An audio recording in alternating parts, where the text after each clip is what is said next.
Welcome to Sweet Life Beat Life. We hope this video helps. You begin by preparing your vehicle profile and permissions.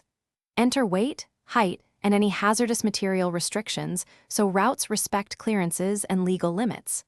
Once done, make sure the Google Maps app is updated and granted location plus background location access. This keeps tracking accurate while driving. Next, open navigation settings and immediately set global preferences. For example, enable avoid tolls or avoid ferries depending on company policy, so the app calculates compliant routes from the first search. Now you assemble and refine the route. Add stops in sequence and reorder by drag and drop to optimize flow. This reduces deadhead miles and saves fuel. Inspect route details for low bridges, restricted turns, and posted weight limits.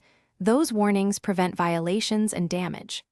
Once the path is valid, save frequent runs as shortcuts or export waypoint lists to your fleet management tool so dispatch and telematics align. These steps cut errors and keep drivers on compliant roads.